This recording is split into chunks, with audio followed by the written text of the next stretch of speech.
Definitely appreciative y'all reached out.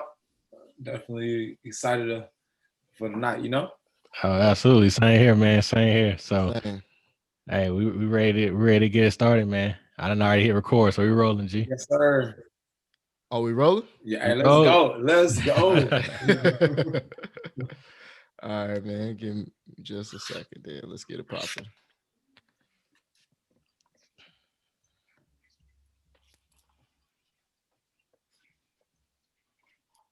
I'm just pulling up. I need to read here. All right, yo, man. It's Greg with the City of Savages podcast, man. And shout out to my co-host. You already know what it is. Yo, what's up? It's Cam. Yeah, man. And check this out, man. We got a very, very, very special guest with us today, man. Our boy Reggie Ellington, man. Shout out to you, man. What's going on? What's happening? What's going on? What's going on? Can't call it, man. How good this way? Yeah, man. How your week been? Oh, so far this week's been good. Today's been pretty smooth. Usually Wednesday I get a little train early and my evening is a little bit more relaxed. Wednesday is a hectic day for me, so yesterday was pretty crazy. Got you. Right. Well, look, man, we're gonna we first of all, man, we appreciate you for joining us today, man. For those of y'all that don't know, man, to our listeners, Reggie go way back with us, man. We went to school with Reggie, man, and but we want to, make sure that we introduce him the right way. So without further ado, Reggie Ellington is originally from Fayetteville County, Georgia. That is a suburb of Atlanta. Graduated from Sandy Creek High School in 2005, and attended Charleston Southern University on a full,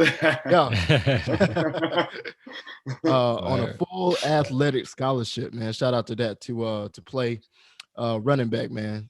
So shout out to that, man. There he began his studies in kinesiology and exercise physiology. Graduated with a Bachelor of Science in Kinesiology, minor in Business Administration, class of 2010. Shout out to everybody 2010, man, Charleston Southern University. Hey. Yes. And since that time, though, Reggie has worked as a mental health technician at a local psychiatric hospital, professional mover, also an elementary school behavior health advisor. And that was to kids in the second grade. He also worked at Velocity Sports Performance as a speed coach until they closed their doors in 2013. Worked with cancer patients at MUSC and Roper Hospital. And last but not least, man, had a 3-year career at Orange Theory Fitness, and that was from 2014 to 2017. Actually, that was the last paying job for Reggie. From there, we're here now. He created F.A.S.T, which stands for Fast Athletic Sports and Training, in 2013. Yes, and fitness and sports training. Yes, sir. Yeah.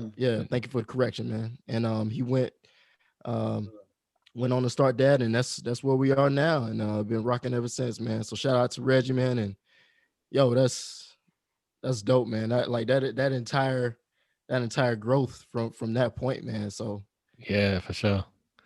Hella growth, man. I remember. Oh yeah. I remember me and you. Yeah, hey Reggie, I remember you and I linked up in like 2017, and you told me you was looking at some spots downtown, and you was gonna get your building and start your club, man. So yes, hey, man, that's crazy how time flies, bro. I know, man. Hey, I'm super proud of you, bro. Super proud of you, man. It's so dope to see, cats, tell you about their dreams and they make it come true, man. To see that come true is so dope. Likewise, man. I'm extremely proud as well, Thank y'all, man. I definitely appreciate y'all having me on the show today. Hey, I'm excited. Actually, this is my first official podcast. I've been just interviewed a couple times on just some quick stuff, but so this right here, I'm excited about it. And also the fact that y'all started this up during the time that things are, in the nation around the world was getting pretty crazy, and it was a way for all of us to connect, man. So I definitely appreciate y'all doing this. Absolutely, man. Hey, man. Appreciate that. Hey, appreciate that for real. And just like Cam said, We we are very proud of you, man. It's not only inspirational, man, but it's motivational. Yeah. And we gonna get into that, man. But to start off, we actually like to start with an origin story. So basically, man, before we get too far into it, tell us a little bit about yourself, where you grew up, how you got started with football at Sandy Creek, what it was like getting a full athletic scholarship to play at CSU, man. Man, most definitely. Okay. Let's see. So number one, I'm originally from Riverdale, Georgia. That's like a city that's closest to the airport in Atlanta. Oh yeah. Okay. And it's on. I grew up on the line between College Park and Riverdale, and it's off the road, Old National Highway. Now, that leads all the way to the airport. The reason I'm bringing it up is about I'll say middle school. That's when I moved over to. End of elementary school, I moved over to Fayette County, which is on the same street. It's just like 3 miles down, you know what I mean? It's just different counties. So going to Fayette, it was a culture shock, to be honest, because I went from an all-black school to more of a mixed school. And that's when, you start to see different cultures. You start to understand that like people are just like you, but they just have backgrounds until they get taught otherwise, you know what I mean? Yeah.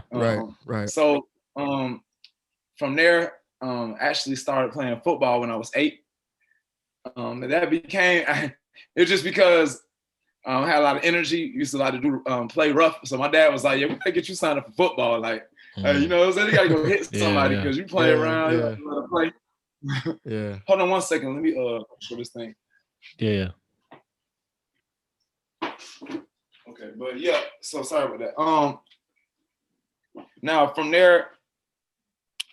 Actually, I wasn't that good at first. I was fast, and I could like remember the plays good, but I couldn't catch that good, and it was like, hey, it took a while for me to develop my skill, but I always had speed.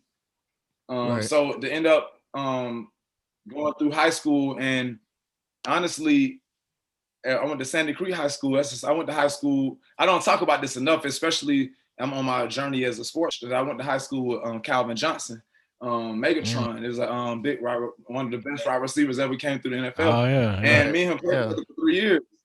And, that's dope. Honestly, because he graduated 2004, year before me, and it was like just getting the exposure of him of him being recruited. Had big time colleges coming to the school. Yeah. So it basically going from 9th grade and basically increasing and skill, it made me see like I was taking a little bit more serious. We got like Miami coming to the school, North Carolina, because they come to see him. So I'm like, man, it make you want to aspire to be better because like, hey, I'm trying to get that scholarship too, Yeah. So funny story real quick. So it was a running back that was in front of me. Named his name is Kelvin German. Shout out to Kelvin German. He in Atlanta. He has a fitness business as well. And he after he graduated, basically I was next up to play running back. I was in 10th grade though. I was like 5'5", like 150, you know what I'm saying? 140, like small. I was little. I ain't hit like another spurt until a little bit later. But anyway, okay, so I'm thinking like I'm about to be the starting running back, like as a 10th grader, about to do my thing. Then here come adversity. I had a running back come down from Memphis, Tennessee, 5'9", 205 on the 4.4. Already had outer attributes, you know what I mean? Yeah. It was like, it was like a, what is it called? Like it was humbling for me, right? Because I had to realize, like, hey, like yes, everything you thought you was prepared for, like not yet, brother, not yet. So those kind of situations have definitely prepped me to now, because I've definitely had a bunch of humbling moments in my life to remind me that, like, no, it's not about your work ethic. It's not about who you are. Things good and things bad happen throughout your life, and a lot of them because of your decisions too. You know what I mean? Oh yeah. So, but to fast forward a little bit, you asked me about athletic scholarship. Man, that was a blessing. So Charleston, right? Before, like as any athlete, you want to go to a big school, and I got recruited by the biggest school that recruited me was Georgia. but they was only offering 50% scholarship. And at a school like that, it's pretty expensive. So another school was, I wanted to go to Eastern Carolina or Tennessee State, because I was, my brother was urging me to go to HBCU because he was going to Georgia Southern, and then he stopped going, and he was like, bro, hey man, just for the fam, man, you need to go to a HBCU, get that real experience, you know what I'm saying? Yeah. Pledge. And he was like, bro, you'll love it, you know what I mean? Anyway, Charleston Southern started reaching out, and honestly, I came to Charleston for the first time that February 2005, and it was I liked it. It was different, you know. Charleston back then and Charleston now is a big difference, and plus I didn't know what to expect, you know. Basically, how I ended up in Charleston was that was a Friday through Sunday weekend that I did a recruiting visit.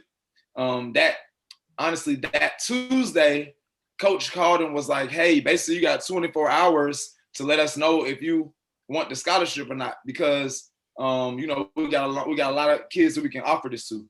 And that was really my first visit. So I'm like, oh man, like I don't like, I'm trying to, I don't want to lose this opportunity, but I do want to see, you know what I'm saying? Exactly. Exactly. So I just went, my family and I, we all prayed about it. I just breathed, you know what I mean? Wrote it down, like, hey, I've committed to the decision, man. Charleston Southern, hey, Charleston's a place to be, you know? Yeah. And hey, basically it's been history since, you know. Word. That's what's up, man. Yeah, that's what's up. So when you got to CSU, how was it? How'd you feel about like the talent level? Was that another culture shock for you, or did you feel like you fit in when you got there? Okay, so CSU, all right. I felt that, all right, okay, just because of the mentality of wanting to go to a larger school, I was definitely appreciative and I felt super blessed that I had the opportunity to have a scholarship. But I was kind of like, man, I was kind of like, man, this little school got a little football field, you know. I wasn't like hating on it, but I was like, man, we'll see. I had to a little bit of skepticism. I know, because you know it was kind of like another high school. Yeah. Right. It was kind of like another high school, but I was just happy to be able to like go out of state and go play football. You know what I mean? Right. And at that for free. So, but when I realized, and Ishmael, I don't know if y'all remember Ishmael, but he came down with me. He went to high school with me.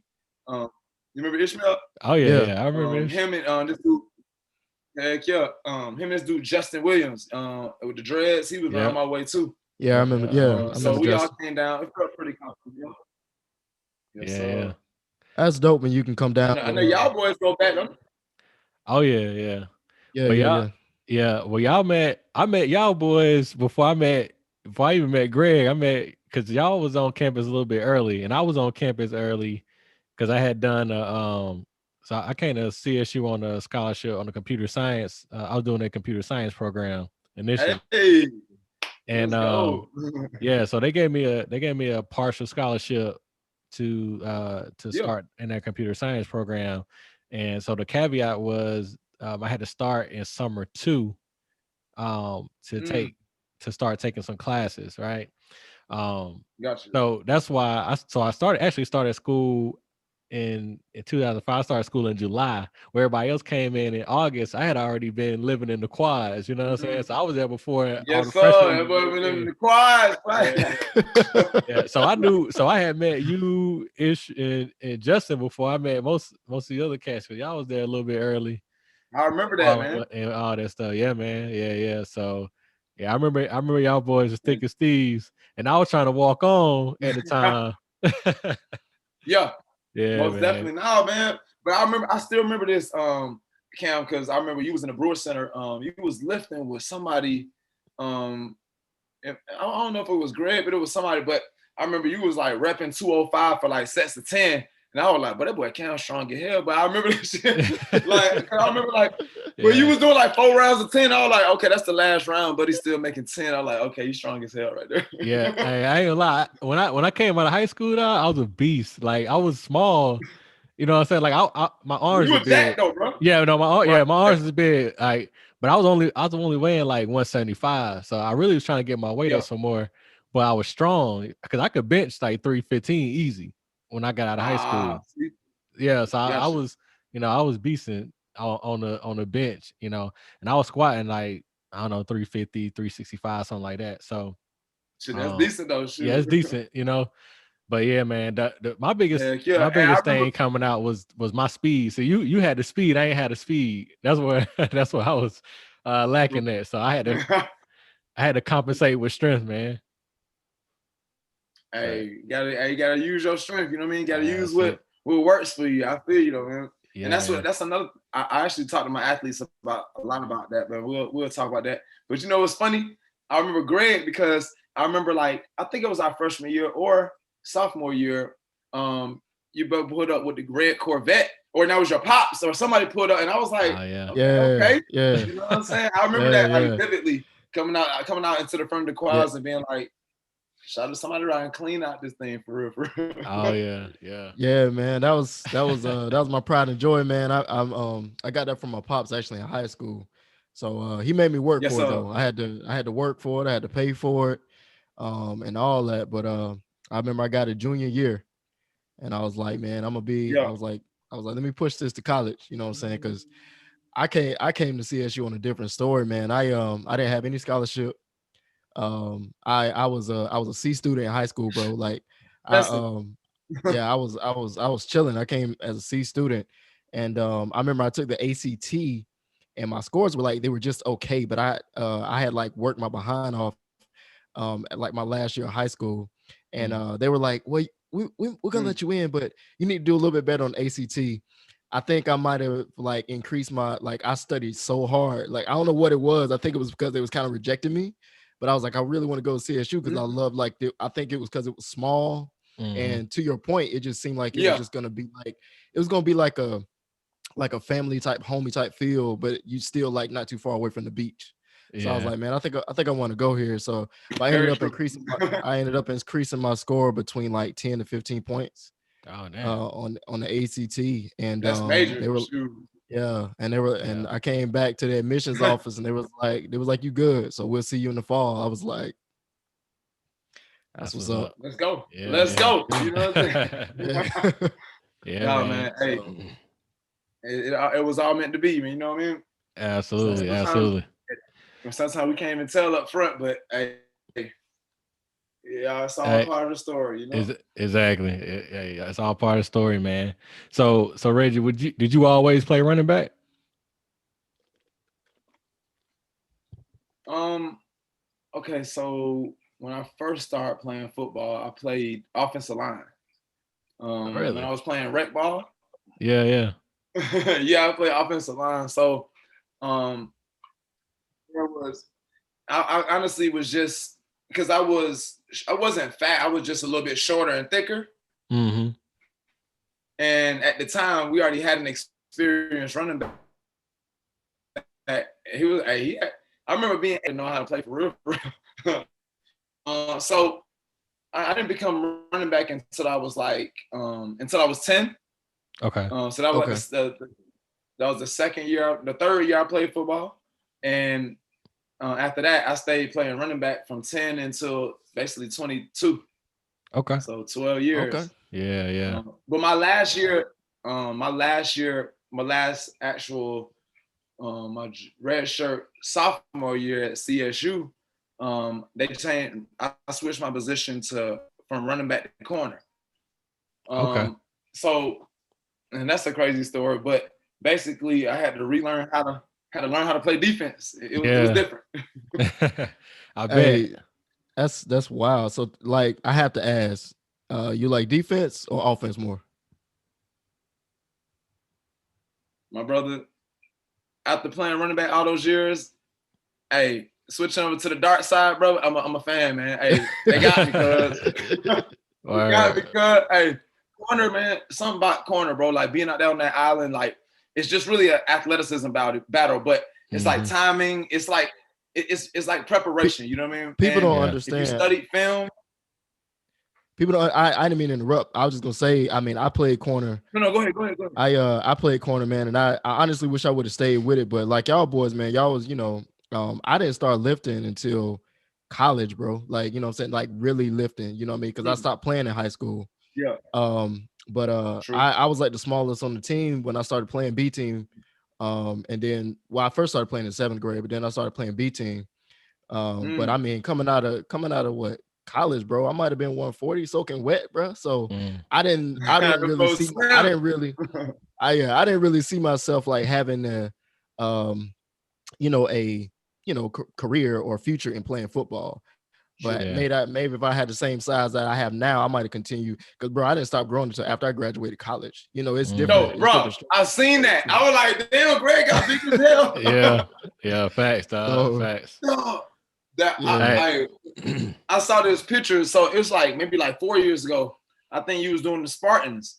And I was like, I ain't never knew Greg was that big in college, bro. I was like, bro, they got swole, didn't he? Yeah. Greg definitely got swole after college, because if you remember him freshman year, he was skinny as hell. I was short, I was skinny, but yeah, man. But I remember playing corner, man, and that was fun, man. I was small, but I could hit, and I remember one of my best hits, man. I made this receiver's going across the middle, man. I told him legs up, and he did a somersault. I thought I broke my man's neck the way he landed. But no, corner. You like that corner across that middle? It do. Playing cornerback, man, it's the only. I mean, playing quarterback and playing certain defensive roles, especially like playing DB, is different, man. Just like you said, being out there on the island, it's a lot of technical aspects you don't realize. So. Oh yeah. That's facts, man. And then once you start to get it down pat, man, you can start to get that DB swag. Hey, it's over. Yeah, you're right. It's funny. Most cornerbacks, I always looked at. I played in high school. I played a little bit of wide receiver, but I played tight end and linebacker mostly. A little bit. I played D end too. So I was offense and defense on the. I played all game. Especially senior year. But both sides. Both sides, man. But I always looked at, because I'm thinking I'm strong, so I always looked at the cornerbacks. I'm always like, hey, they punks. I'm just going, if you try to jam me, I want you to try to jam me, because I'm gonna overpower you, and that's how I'm gonna get loose. You know what I'm saying? But man, I remember this. But I realized some cornerbacks ain't punks, dog. Some cornerbacks trills. Like I remember we was playing Greenville High, and like Greenville High, they keep a stacked team.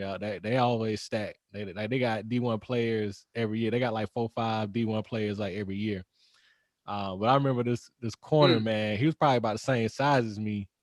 I'm thinking I'm strong. He come to jam me. I'm thinking I'm gonna run through him. He caught me up under the shoulder pads. It was a wrap, y'all. I couldn't even get loose. I'm like, oh man. So that's why I realized, like, all right, I gotta get a different. Like some of these cats, they different. Some cats is different. But yeah, man. Yeah, I definitely understood. I learned that in college too. Some folks just stupid strong. Yeah, facts, man. But yeah, man. I want to kind of get back into. Greg, go ahead. Yeah, no, I mean we're on the same page. I was just gonna say, so just after CSU, and basically you got your BS in kinesiology, exercise physiology, and minor in business administration. So with that, has being a trainer always been a passion, a dream for you, and is that kind of where you wanted to take your career with your education? Okay, so originally, I wanted to go to school for physical therapy. Okay. I have an uncle that was a physical therapist. He's an occupational therapist, and like he was like basically the rich uncle almost. You know what I mean? Like, and he got a house built from the ground. And I was like, man, like, what are you doing? But he was always fit.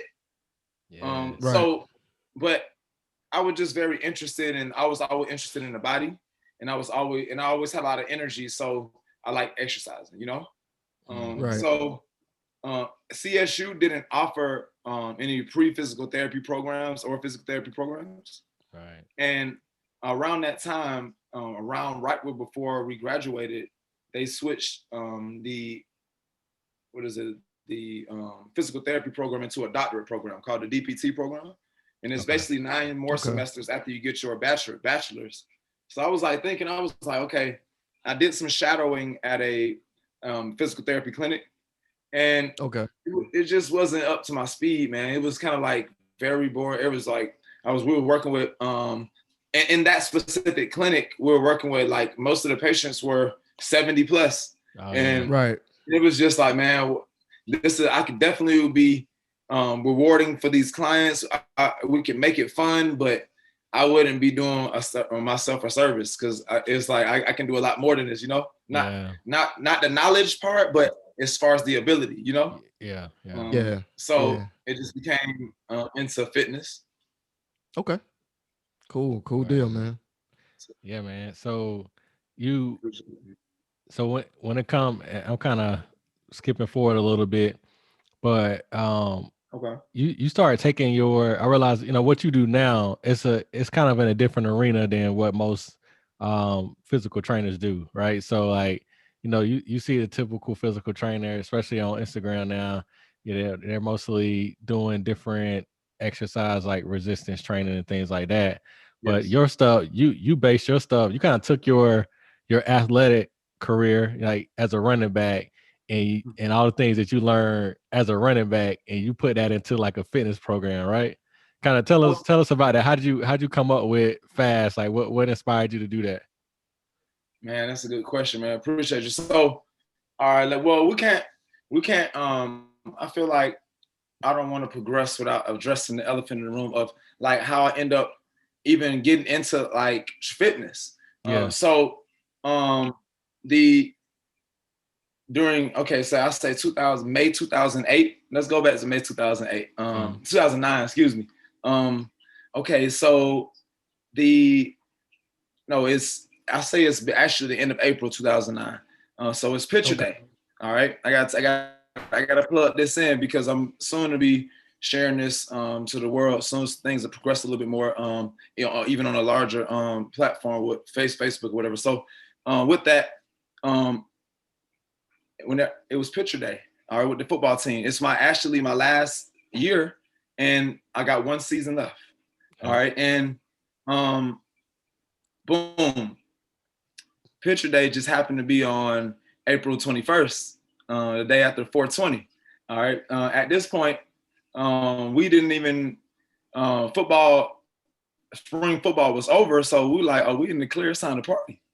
You know what I mean? So boom, got slapped with a school drug test and got caught for smoking weed. Then basically went through this process to where, since I was on scholarship, like, hey, I'm on scholarship, how am I protected? And they're like, yeah, you are protected, but there are students on the campus that were already excused, as well as a lot, because it was like, what happened was, what prompted all this was, it was a party. And at a party that one of the athletes were at, it was a lot of beer bottles in the background. One of the students reported that it was weed there and stuff like that. So the coach was like, he's gonna start drug testing everybody. All right. Then boom. So with that being said, to fast forward, had to take 365-day punishment, basically, got suspended, but I didn't get expelled. Because I fought my case. I was like, man, I've been putting in work as an athlete. My grades aren't bad. I was an AB student. I had maybe a couple of C's on that bad boy. But at the end of the day,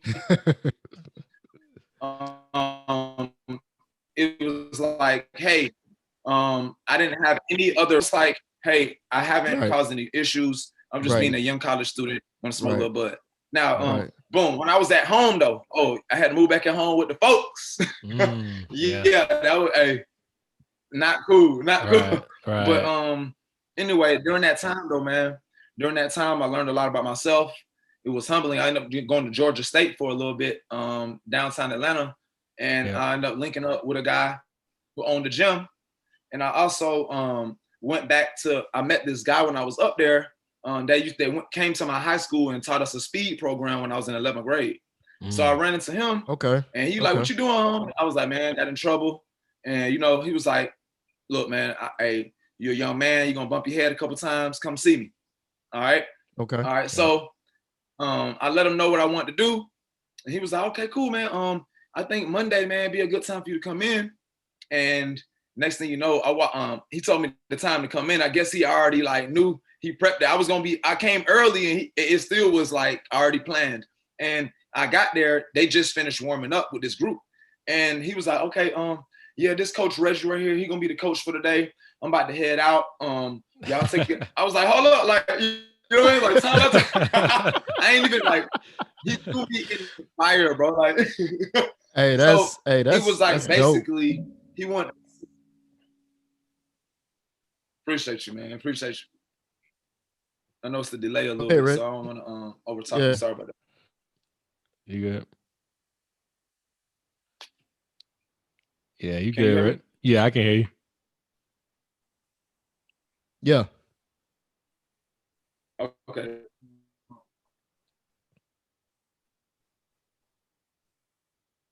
Okay. Yeah. So basically, after that, I ended up going back to CSU. Nah, I'm not stopping. My whole goal in the first up, that don't mean you not finish school. You know what I mean? Mm-hmm. So end up going back, finished up that December. And you gotta walk to make your mom proud now. You gotta do your thing now. So after that, basically the fitness, I kind of went left with performance and fitness for a little bit. And that's when Greg, you was reading at the beginning. I was doing a lot of odd jobs just to find out what I was trying to do in my career. Yeah. Because I know I know what I can use my degree with the body and health, but I wasn't sure if like I wanted to be a personal trainer. You know what I mean? I was like, nah, that's not my thing. Right. So to answer your question, Cam, my whole model and my whole what I offer at F.A.S.T is based on the 7 core values of F.A.S.T. All right. And they are mobility, balance, coordination, stability, speed, strength, and power.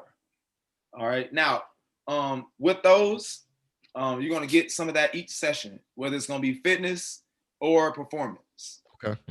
And with my background in sports, and my passion to see athletes get better and see their confidence grow after they see themselves increase in skill, it became more like, hey, I connect with these young athletes better than I do with a person trying to lose fat or trying to lose weight.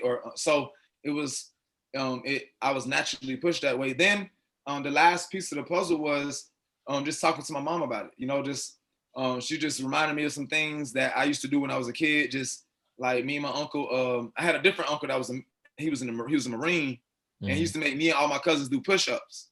And like he was like, my mom said, used to light up when I used to do the push-up competition. She was like, you always been in that kind of stuff. So she was like, you should just trust your heart, Reggie, and just go for it. You know what I mean? Yeah. And so basically, that's how that what kind of got me into full going with the performance and fitness. Is like, hey, this is what I'm already good at.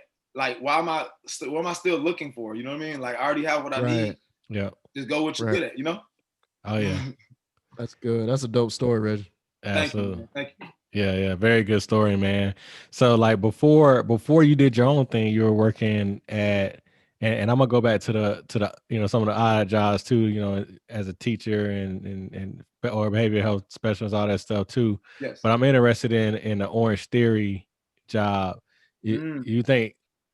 I remember you doing the Orange Theory, and I could tell like you love doing those Orange Theory class. I could tell like that was using your bag when you was doing that. It's like, do you think that was like that one job that kind of propelled you into doing your own thing and like starting 100%. Fast? Well, so it's like this. So man, it's like I'll say that I'm gonna have to write a book because it's been blessing after blessing, but I realized that this journey, I'm gonna receive some benefits from this journey, but I feel like I'm here to affect the people that I'm gonna be training and that I can affect, because how things be coming so like abundantly, I'll be like, okay, yeah, it's not about me. it's about these 15 kids that's about to hopefully to get a scholarship one day. You know what I mean? Yeah. So that right there keeps me grounded. But the story, bro, of how Orange Theory worked out, that's when I was leaving I was at Velocity Sports Performance. They closed down in 2013, and I met a lady the last 3 weeks there, and she used to work for the Charleston County and Parks and Rec. And what she did was basically they was creating an initiative called the Charleston Healthy Initiative, and they were bridging the gap between fitness and healthcare. All right, so they were trying to, because it's a big issue right now because doctors don't prescribe you a personal trainer, you know, because they're like, oh, you need to go work out, but be like, okay, where? Like they don't tell you what to do, you know what I mean? Yeah. So we were trying to like build a bridge to where a doctor can be like, hey, here's a gym we can send you to, and you'll come back in 3 or 6 months based on what y'all been doing, you know? So to fast forward, that lady that I met, she ended up owning the Orange Theory, the first Orange Theory in Charleston. Oh, okay. And I was at the beach, just working with some people that after Velocity closed, I just had a couple emails that I gathered at the end. So I started sending emails, and I worked out a group at the beach for the first time. And I saw her at 7 o'clock at night riding a bike. And I was like, I couldn't remember her name. I was like, hey. And then she turned around on the bike and she was like, hey, oh my God, we chit chat, chopped it up real quick. She was like, I'm opening a place called Orange Theory. I want you to check it out. And I was like, you know, I wasn't into that. I was like, man, I'll check it out. I was like, you know, to be honest, I wasn't really interested in becoming a fitness coach, but appreciate you. You know, I kind of turned it down ASAP. That's a bad part. It's a crazy part. So, and she bring that up every once in a while. She hit me up and be like, we'll talk about that. But the journey at Orange Theory, they allowed me to, because I started F.A.S.T right in 2013, right when Velocity closed. Right. And I was just doing some kids at the park, footwork and, you know, just exercise. You feel me? Yeah. But I wasn't doing fitness with adults though. So they were like, look, you work with the kids, bro. You don't have to stop doing F.A.S.T. We need you in this building though. You know what I mean? But when you leave here, we don't care what you do. You know what I mean? So that right there was able to, and plus on Facebook, I started to use it as a tool to where like, hey, I'm gonna start promoting this stuff to my Orange Theory people that they can send their kids to me. You know what I mean? Oh yeah. So that kind of came together. But last thing is I end up leaving. Nothing bad happened. Actually, a great time, man. I honestly, what I was doing on the side at F.A.S.T started to grow enough to where I started feeling confident enough to where I feel like I can do that full time. And I just feel like I didn't want to overstay my welcome. It was getting to the point where like, okay, yeah, like it's time to go. I just felt it, you know? Yeah. Right. Yeah. And that's actually good segue, because I'm just gonna ask because you started F.A.S.T when Velocity closed, and then you started working Orange Theory, and it's crazy how both of you guys kind of met. You know, I think that's divine intervention, destiny, fate, whatever you want to call that, for that to happen like that. 7 o'clock at night, you don't just, you know what I'm saying? I know. That don't just happen. You know, I don't think that's, coincidence. But what was it like trying to build your brand with F.A.S.T and work at Orange Theory at the same time? What was that like? Well, it was tough at first. Yeah, like what struggles or what challenges did you face as far as doing that? Because I know it was probably challenging. Yeah, well, mainly I did start to grow the vision of wanting to own my own place, but not really understanding the financial part at all. Just being like, okay, I know that when people train with me, they love it. So I was like, I think I got something here. You know what I mean? Right. So it was like, people different. I would meet different people. Like, I'm pretty sure you guys, young men, y'all have met people throughout your journey that's dropped little dimes on you, dropped little pieces of information. You might even know them, but you might not forgot something they said. You know what I mean? Yeah. Oh yeah. And that kind of like, I've been getting mentorship by strangers almost throughout this journey, man. It's been crazy, but the to answer your question, man, at for F.A.S.T, excuse me, to develop it in Charleston, it's been, I'd say, it's been a challenge because of this. All right, so we can just be real. Charleston is predominantly white city. All right, and that doesn't stop anyone from my services, but it's not. It's people. Period. People are people like familiarity. Oh, yeah. You know, so if I was in Atlanta, which is a majority Black city, like it'd be easy to connect with a trainer because, you know, it's abundant of Black trainers in a Black city.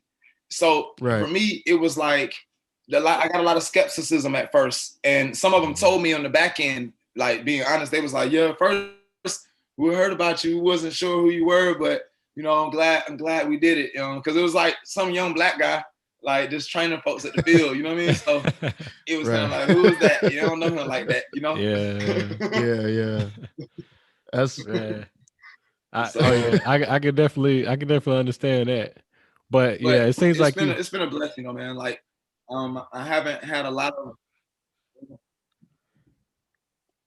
good. No, I was just saying it seems like you definitely gotten over that challenge, because I see you training a lot of younger, like, white kids, and you know, people of different you know, people of all colors, ethnicity, everything. So you got a very diverse clientele from what I can see.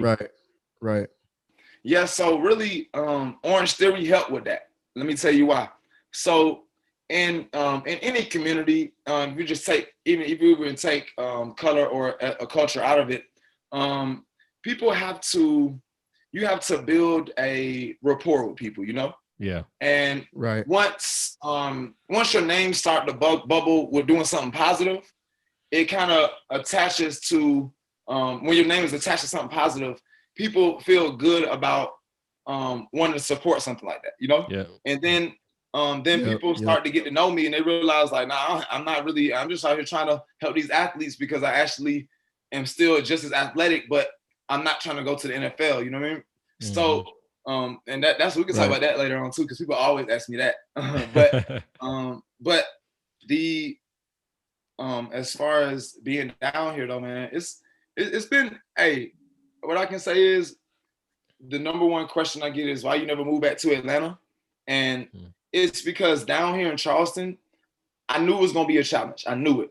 But I knew that the effect that I could have on the community and with something that's not offered here would be greater than the feeling that I would be feeding myself in a city like Atlanta. You know what I mean? Yeah. So hey man, I want to like pause on that, like because as you were talking about, you know, talking about Atlanta, the difference between being in Atlanta and being in Charleston, bro.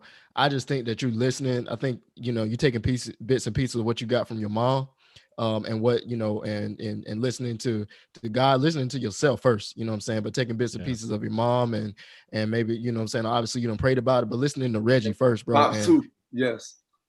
Entire family, you know what I'm saying? Yes. Like shout out to your family, man, for direction. But you know, give yourself credit too for understanding that what you have doesn't come in abundance in Charleston versus over here in Atlanta.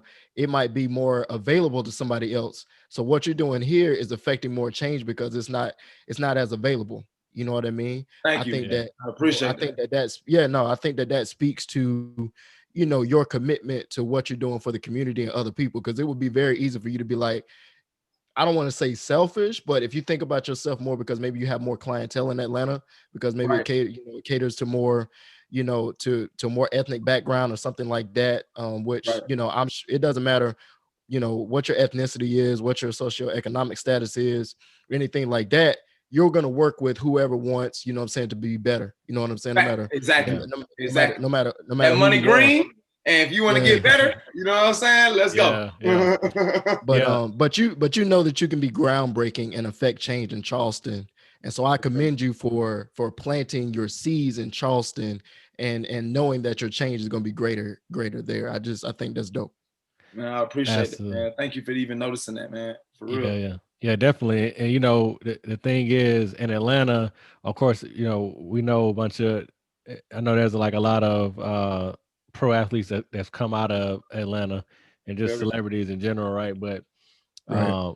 But you never know. Like even in Charleston, you never know. You might end up training the next AJ Green or something. You know what I'm saying? Facts. So, Facts. there's athletes everywhere, and there's people who want to get better everywhere. So you notice that, and you found your lane, and it's working for you, man. So hey, I just applaud to that, man. You definitely do your thing. I've gotten some mentorship, man. So I definitely appreciate the people that's been with me, like just throughout my journey. Definitely shout out to Ryan Duncan. That's one of my trainers that was in Atlanta that helped me, that surprise coached me that day. Like, hey, this coach Reggie. I'm like, hold up. It's another one. It's another. Actually, shout out to Jessica Maria of Better Being Collective. That's her business name. She's been a pivotal person and within the F.A.S.T location, because basically she came about. I met her working out at Gold's Gym, just doing like some box jumps and doing some stuff, and we just end up chit chatting. And that was like 2016, 2018. I started the gas station, and she was like, "What you doing now?" I was like, "I'm gonna be opening the gym soon." So basically, it was like God sent her to me. She came by and basically gave me some skills on how to do some new mobility exercises to help my clients get to next levels, and also introduced me to a whole another way of training. So I got a new certification. So that's why I train more functionally, it's been a blessing, man. And like sometimes on this journey I can feel lonely because I feel like I wish I always had somebody that I can connect with that's the same, but they always come when I need them, you know what I mean? Instead of just when I want them, Yeah, absolutely. Go ahead, Cam. Now I was gonna say, so when it comes to the business part of it, I know you said you didn't really know anything. Like you knew the performance and the coaching part, but you didn't really know anything about the business. So did you? How did the lady from the Orange Theory, that owned the Orange Theory, did you get mentorship from her, or how did you learn about the business side of it, the finance side of it? Did you have a mentor, or did you just kind of do your thing and just learn as you go? That's a good question. And honestly, I think I would say Miss Kim. Okay, so it's been two ladies that another just came about, and they just saw a young man that was working on something, so they had faith in me and just went out on the limb.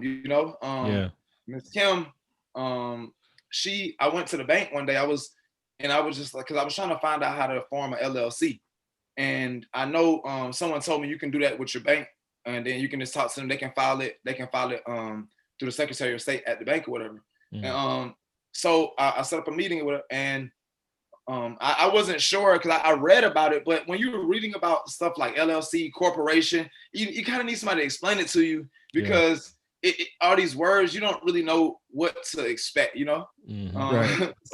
So I was like, I don't know. I really don't know the difference between them. So she took time to break it down to me. And I started off as a sole proprietorship. And basically she helped me I'll say over like a 1 year period, we became to where we did barter training her, and then I would meet her at the bank on like random times to during the day to basically became my financial advisor type. Like, hey, look, this is what you're supposed to do. Like this how much taxes are taken out as an entrepreneur. You need to be doing this because you don't want year 3 to show that you're still at a loss because the IRS doesn't want declared as a real business. There's little tidbits like that you won't know just by just common knowledge. Right. Her, and quickly answer your question about Marianne. Marianne says she's definitely been a big part of this journey. She after Orange Theory, basically she opened another gym that's here downtown in Charleston called Bar 3. And she's been a pivotal person in this journey because she is very knowledgeable about how to run a business. Right. And so she got Orange Theory to where it got 3 locations in Charleston, the first. And I'm very proud to be a part of that team because we beat LA, which was the #1 location in the world at the time. And the little old Charleston beat LA as far as memberships. We had 1,700. So hey, we all attribute that to her because it was basically 9 men getting managed by this one small lady, you know what I mean? So it was like, shout out to Marianne, man, you did your thing, man. All right, that's what's up. Shout out to Marianne. Yeah, big time. I know, right?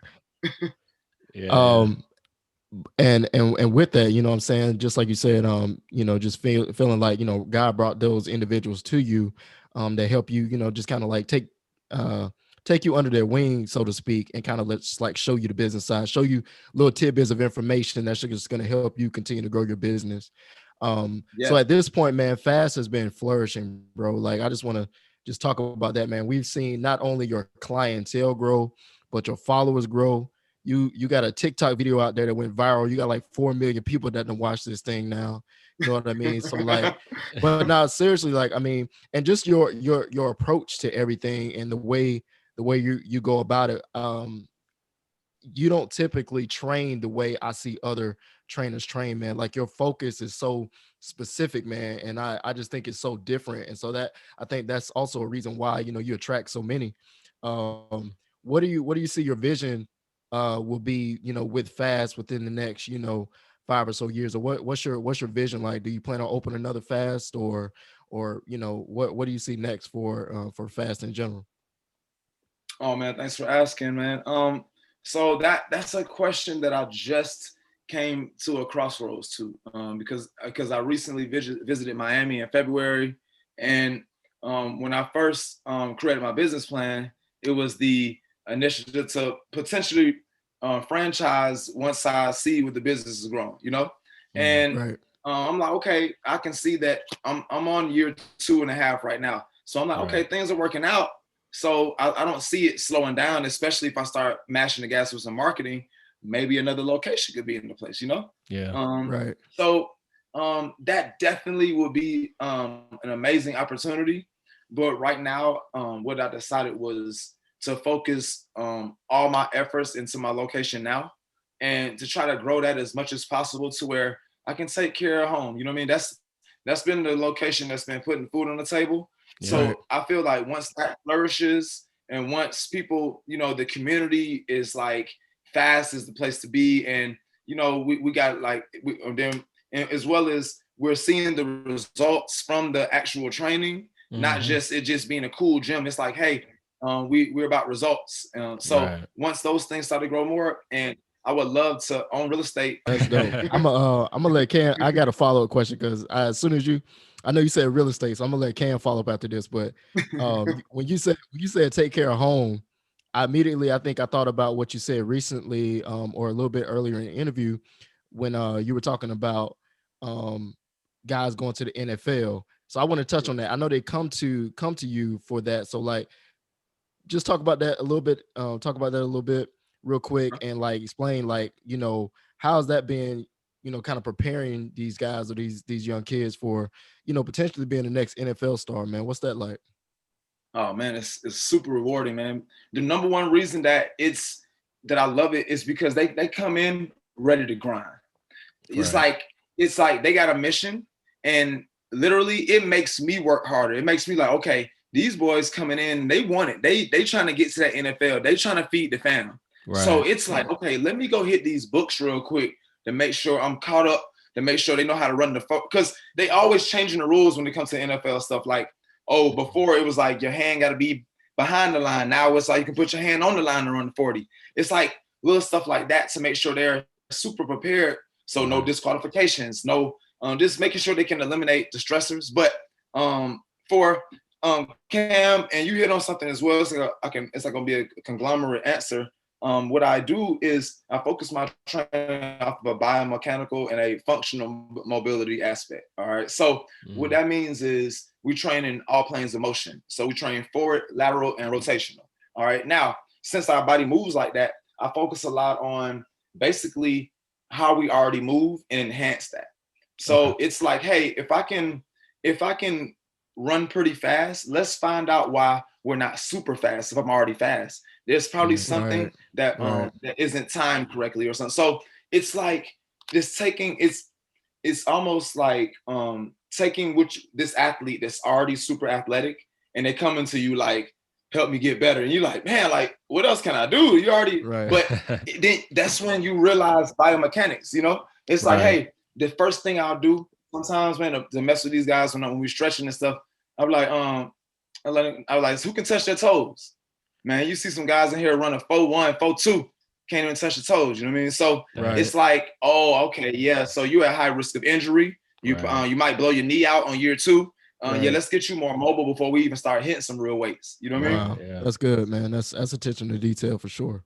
Yeah, absolutely. It requires a lot, man. Because if not, I'm accountable. I feel like if they train with me for a specific amount of time and they go and like get injured right away just on something, the undertrained injuries such as like hamstring tears, such as like shoulder getting blown out. That's because you're too front heavy instead of back being tight. So it's certain things that that were just undertrained other than just freak accidents. Yeah. So I'm like, oh no, not on my clock. Y'all not gonna leave here and go get injured, man. That's that's like, no, sir. Word.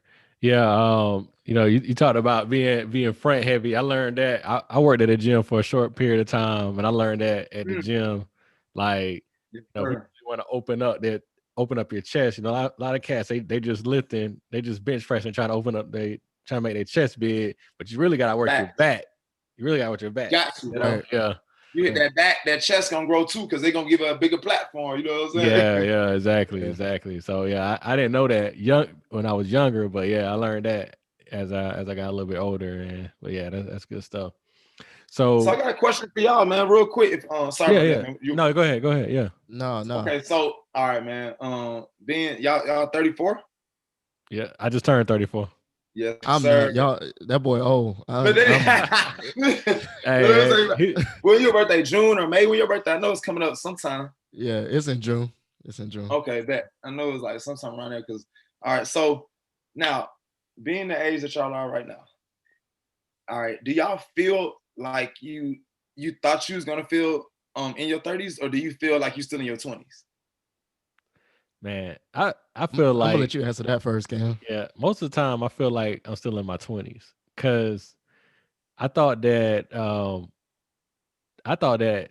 used to think 30s, 34 was like old. You know what I'm saying? Hell yeah. And now I'm like, shit, I'm just getting started. You know what I'm saying? So like, other than, I would say, like, even I think I probably passed my peak, but I'm still like kind of on that higher end as far as my athleticism. You know what I'm saying? So like, the biggest difference is I'm just as strong as I used to be. Not quite, but I'm still, because I don't lift as much, but I'm still very strong. I can still move just as good. The biggest difference that I see is that I just can't eat the same. You know what I'm saying? Like when I was in my 20s, or 18 to 22 in college, I could go in the calf and eat all kind of junk. You know what I'm saying? I could eat pizza and eating corn dogs every day, and Tostino's pizzas and Chinese food and not just bullshit, right? All day, every day, Hardee's, and when you still good, but I can't do that now. That's the biggest difference. It's like, I started getting that belly fat. You know what I'm saying? But other than that, man, I feel just as like energized, strong, and everything as I did in my 20s, man. Yeah, that's y'all boys look good too, boy. Reiterate. Appreciate it, man. Hey man, trying to be like you, man. But no, really. But now to reiterate what Cam said, I just I can honestly say, bro, I feel better at 33 than I felt at 23. It's amazing. It's amazing to feel like that. It's I don't know. I mean, obviously, I told you guys earlier in the interview that I didn't really stop growing until after college. But then, consistently, just kept just trying to work out, but not just lift, but, still run, you know what I mean? Cam pushes me to run because he runs, and, I got, guys in my circle that, they consistently run on over time, and that just, motivates me. But not just, like I said, lifting, man. I started doing yoga. I started doing all these other different things, man, just to make sure I keep my body limber. I'm way more flexible than I used to be. So I don't know, man. I feel good. 30 feels better than 20. I definitely got a little bit more money in my pocket. Yes, sir. Yes, sir. You know what I'm saying? Thank God, man. So it feel good. I ain't got no complaints, bro. Real talk. That was up. Man, that's amazing, man. Yeah. Hey, I can tell, y'all boys look happy, man. And it shows, bro. So yeah. Hey, you too, man. You too. Yo, Greg mentioned yoga. Yo, Reggie. Thank you, man. You were the you put me on. Well, you was the first. I don't even say you put me on yoga. I knew about yoga, but when me and you went to yoga that time, you took me. That's the first time I ever did yoga. Hey, that job was lit too, man. That, bro. Hey, that job was. It was hot yoga. I remember that, man. It was fun though. Yes. I enjoyed it. I forgot all about that. I'm glad you brought that up. Yoga, and actually and I know you, Cam, you talk about Reggie was like the first person that kind of like you went to an actual yoga class with. Yeah. Alicia took me to my first yoga class. It was hot yoga. I remember going. It was an hour, but I had worked out. I had worked out the day before, like I was lifting.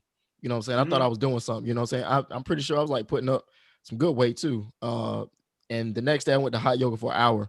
I sweated more during hot yoga, not because it was hot, but because like the consistency, like yoga will humble you if you don't do it consistently, bro. Yeah. Like, you know what I'm saying? I was immediately humbled. I was sore. I was like, what is this? So, and that's what made me do it consistently, because I was like, I could tell, I was like, all right, your body not used to this. This is a different challenge for you. You might as well keep doing it. And I was like, all right. So it was humbling for me, because I was definitely like, you ain't got it. You thought you had it, but you ain't got it. You know what I mean? Bro, yes. Yeah. Yoga is, I need to do that more, to be honest, man. I need to go to a yoga class soon. It's like therapy, to be honest. And really just moving your body like that is healing. Yeah. Especially holding those stretches. So yes, I'm an advocate of yoga. Yeah. That's what's up, man. So Reggie, going back into the business, you've been growing. So tell us, like, what advice would you give to an up and coming fitness trainer on growth, and like, what are the things that you do to grow your business? What's the secret sauce, I guess? All right. What I would say. Okay, so what I would say to a young entrepreneur that is coming up in the fitness industry is to don't make it about your ego. Make it all about your journey. Make it all about the clients, because it's enough of those guys out there they're just trying to flex their muscles just to get paid. You know what I mean? And really, it's a lot of people that when you look past, I have a lot of clients right now because I had to make a decision for myself. Like, you know what?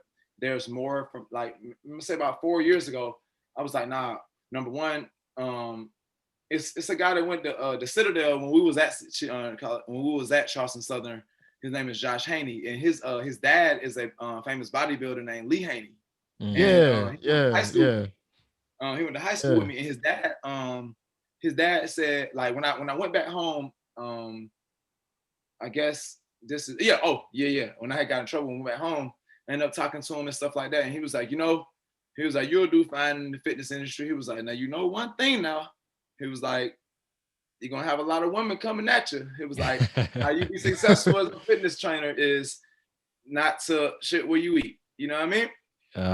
So that right there has kept me on a straight path as well. To like, man, there's plenty of women out here, but you don't have to talk to the ones that just close to you. Right. You know what I mean? Yeah. And that's where a lot of people don't make it in fitness. And also financially focus on your marketing.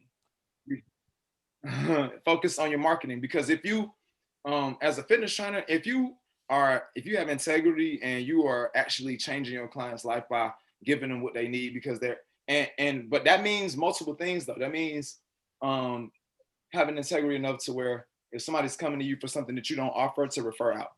You know what I mean? Okay. So Right. doing that, but because man, it's like it's a lot that goes into this, but it's a lot of people. Instagram, man, it's a journey for me by itself, because I'm competing with guys on there who just start working out and now they say they're a personal trainer and they like got 100,000 followers. You know what I mean? Yep. And then like here I am with a full business, and it's hard for me to even post stuff sometimes. You know what I mean? So it's like, right. But to answer your question, social media has been my number one way that I've kept my name on people's mind, I would say. Yeah. Right. You know what I mean? It's like I'll throw a crazy video up there, like even though my videos don't represent fully what I do or what I really offer all my clients, some of them, it still reminds people of the Orange Theory days. It still reminds people when they go to my page of like I do fitness, so they might reach out like, hey, what's your prices again? You know, it's so right. Okay.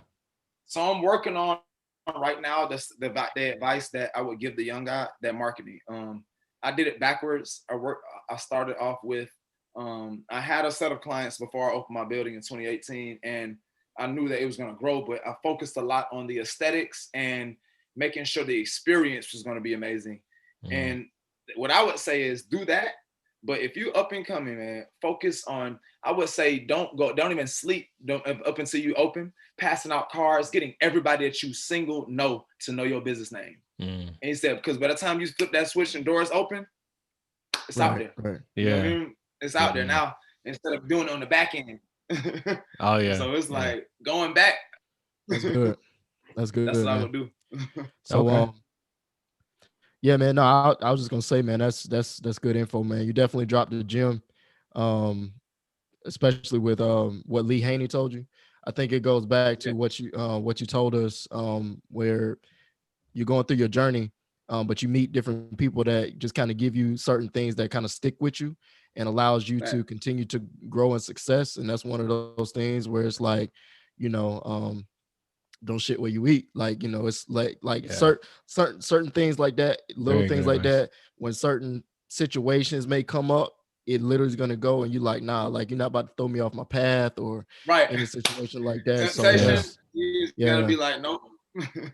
So I think that's definitely a gem, man. But man, you've gave, you know, some great info, man. Not only have you dropped knowledge, but I just think your story is like super inspirational, bro. And just to see your growth from where you are now. One thing that City of Savages prides itself on is giving our flowers, bro, and giving you your flowers as, you know, as not only, you know, an entrepreneur, but, you know, business owner, you know, and what you do, and from the beginning of your journey till now, bro, like this is just a beginning for you, because we remember you, you know, saying, from CSU, and to see you grow, bro, like that, to see everything coming to fruition is like beautiful.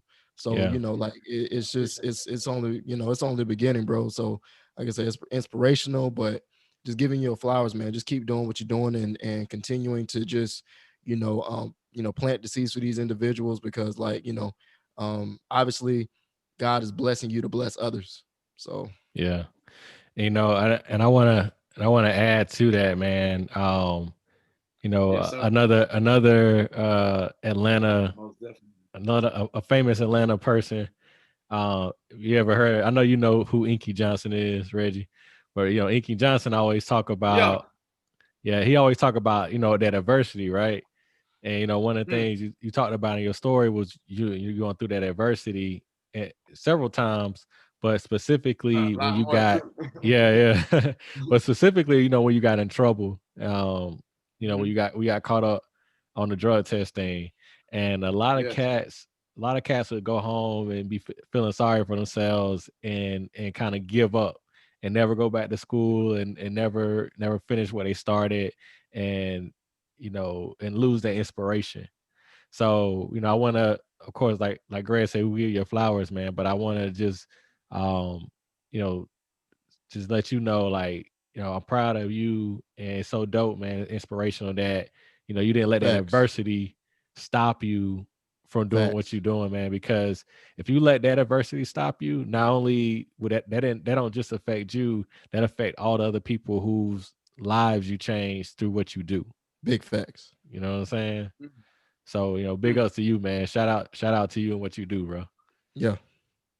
Yeah, thank you, man. I appreciate that. Like, I don't never think about it like that, man. Like, that's deep, bro. Appreciate that. Yeah, for sure. Yep. Absolutely, man. So, with that being said, man, before we go into this next segment, I just want to ask you what inspires you? What inspires me, man? In short, I would say initially what inspired me to be an entrepreneur was seeing my father get laid off from a company that he worked for almost 20 years. All right. And that was when I was in I think I was in 8th grade. And it was like he was 40 something. It was tough for him to get a job after that. He ended up getting something, but it was like, man, like I didn't know people can do you like that. You can work for a company for down to 20 years and they can just be like, you know what, we closing that whole department down, all 150 of y'all, we don't need you no more. Yeah. You're like, hold up, like time out, like what you mean? Like, yeah. Right. So I seen that happen. Then then 08 hit with the with everything with the stock market and all that. Right. So everything went bad. And I was like, that kind of inspired me to not want to feel like what I was doing as far as being into fitness, I didn't want to feel like, oh, just because the gym closed down, I ain't got a job no more. You know what I mean? Right. And so that's one that inspired me to be more go more of the entrepreneur route. And plus, I take instruction as well, but I'm creative, and it's hard to like show your creativity sometimes when you always got like a cap. You know what I mean? Right. Yep. Absolutely. But to fully answer that is I recently got a new inspiration, and it's my brother. My brother, I have an older brother. He's 40. He let me know that, like how the family was looking at me. Like, man, you're the only person in my family that ever like really had a physical business. And like, he like, let me know he's proud of me. And I was like, man, like I really don't, cause I'm so like go and trying to build. Right. I don't take the time sometimes to like look at what I'm looking like to anybody else, or so it was like, man, damn, I'm doing this for the fam, man, for real. Like I'm gonna try to go far as I can to where like, man, Ellington can be known, even if it's in Charleston, even though my family from Georgia, like, hey, we build a legacy in Charleston, and who knows what's gonna go from there. You know what I mean? That's good stuff, man. So that's the way. That's so good. That's good stuff, bro. Thank you, man. Yeah, man. Yeah. Dang, that's real good, man. So yeah, I love it. But yeah, man. We'll go ahead and move on to our next segment. So our next segment, we call this the Fab Five. So we ask all of our guests 5 questions, and these are just like 5 fun questions, kind of like a lightning round. Help us get to know you better and just have a little bit of fun here. So I'm gonna let Greg pop it off with the first question. All right, man. So into the Fab Five. What's the last song you listened to? You said the last song I listened to? The very last song, yeah. All right, it's funny. I listened to some Mary J. Blige. I think it was that My Life. Okay. All right. Well, shout out to Mary, man. Ain't nothing wrong with Mary, man. That's a legend, bro. Mary. Well, not Mary, but Mary J. I know, right? But yeah. No, that's what's up, man. All right. Question number 2. Question number 2. What's your favorite exercise? My favorite exercise. I would say I would say kettlebell swings or a power clean. Power clean, it used to be my nemesis, but like it's the quintessential full body exercise. You know what I mean? And if you like press for time, put 135 on that bad boy, hit 5 cleans, 5 burpees, 5 rounds, shit, you got a full ass workout right there. So like, that's it. Let me interject real quick, man. This for me? This ain't y'all out there listening. I know this for y'all, but this for me right here. Do you have a video that is for clean, that is clean specific? To put out for like form? Yeah, because I would watch that joint. Like I want to go see it so I can put that, so I can do that. You know what I mean? Definitely. Well, I actually have one of my my drafts that I'm planning to post. I just haven't put it out yet because social media just been kind of like crazy for me to grasp at the time, but I think I kind of figured it out now. Okay. I got you. Right. All right, man. So question number 3, jump right back into it. What's your favorite book? My favorite book, I would say, I've read it twice because I had to go back. Let's say The 4 Agreements. Okay.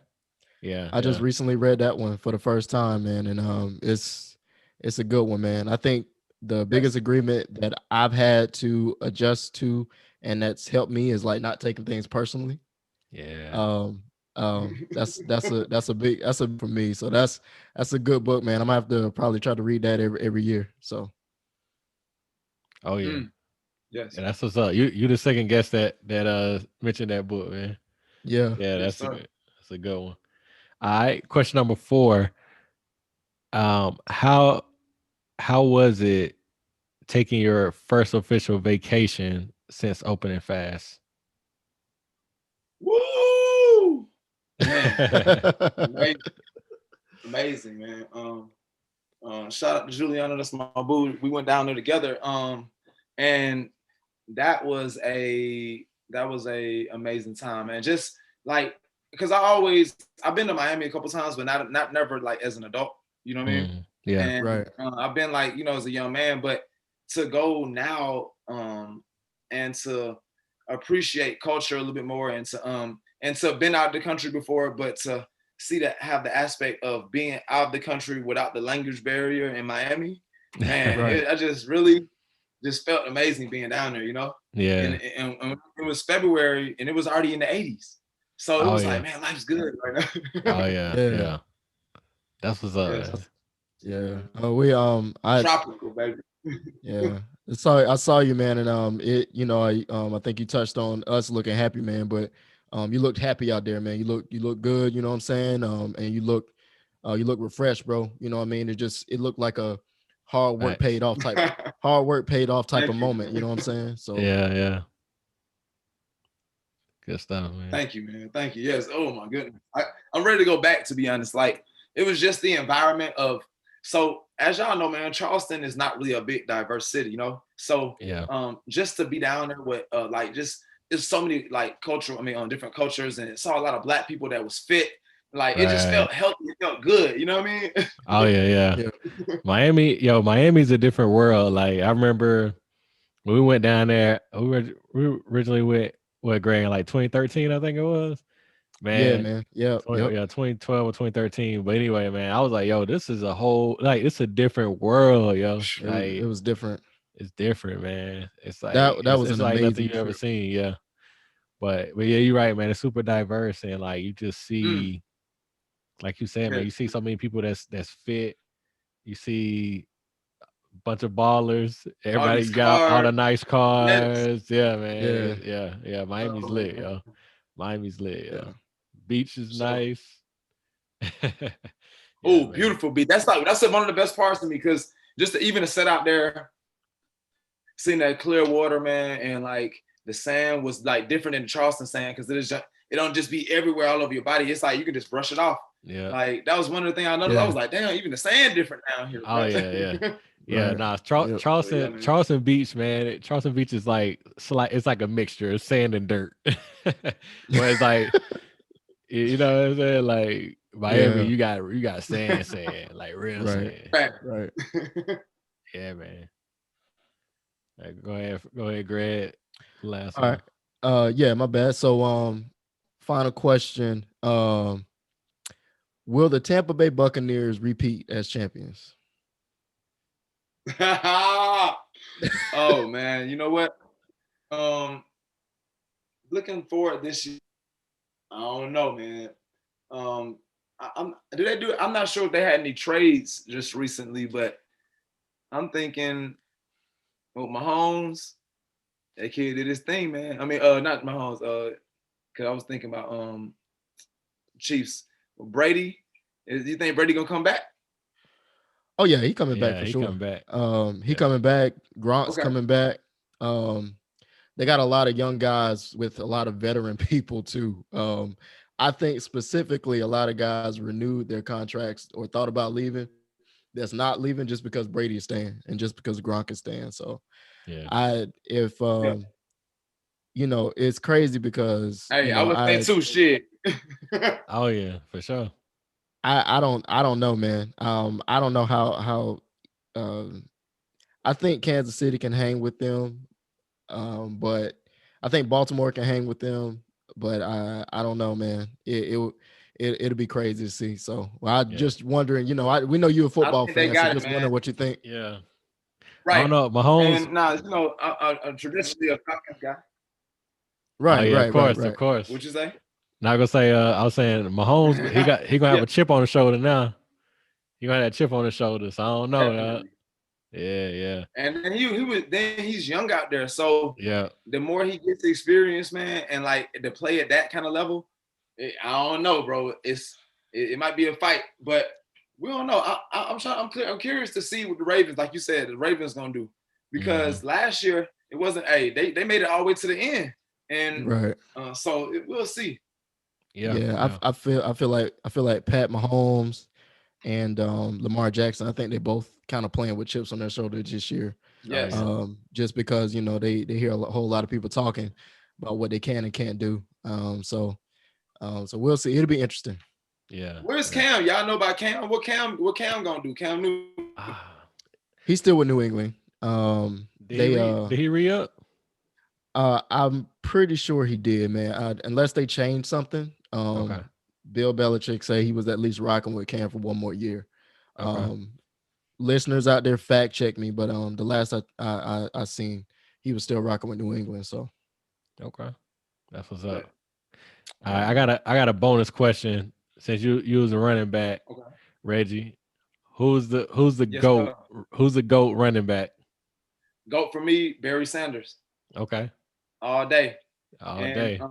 After that, the young GOAT is Adrian Peterson to me, in my era. You know what I mean? Yeah. Even though he got hurt so many times, but that boy was just a horse, man. Oh yeah. He's an animal. He was different. He was different. I thought you was gonna say Barry Sanders. So you know, I would consider you somebody that knows football, because that's my go-to. Yes, sir. Yes, sir. I know my pops will probably say Sweetness. He'll probably say Walter Payton, but Barry Sanders all day long. Yes, sir. There you go. Barry got it, man. You good, Cam? Yeah. I was freezing up a little bit over here, but I think I'm back now. Well, man, listen. Go ahead. No, I was just gonna agree with y'all, man. Yeah, Barry, I agree. Barry Sanders, he the GOAT, man. Running backs, the athleticism is crazy.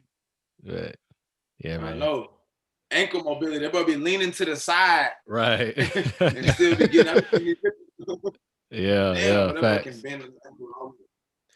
Hey Reggie, man, we've appreciated you and your time, and we're not gonna keep you too long. As far as extending the welcome, man. But you always welcome. You know, we go way back, but everything we say, man, we mean what we say. But we mean what we say, bro. When we say just continue pushing, continue thriving. I got to get me some F.A.S.T gear, man. I see you got the shirts and the different things. So I want to represent while I'm up here in Charlotte, man. And I can't wait to when I'm in Charleston, I'm staying more than a day or two. I'm gonna connect with you, man. We're going and I'm gonna work out with you, man. Man. Hit some back, hit some legs, hit something. You know what I'm saying? Man, we're gonna do it, man. I can't wait. But what you gonna do, man? Give the listeners out there, man, a final gem. We usually always do that, man. Something that you want to leave the people with, and then let them know where they can find you, man, as far as your IG handles and everything like that. Okay, I want to leave people with this. Stay confident. All right, look, and especially with how today's world is, man. We get a lot of influence. We get a lot of microaggressions. Look, you are enough. You were born enough. You always will be enough. Remind yourself that daily. Breathe deep and stay confident. All right. You can find me at F.A.S.T World Class on Instagram, and the business page is F.A.S.T Athletic Performance. F.A.S.T World Class or F.A.S.T Athletic Performance. Just type in F.A.S.T and you'll see the kid. Yeah.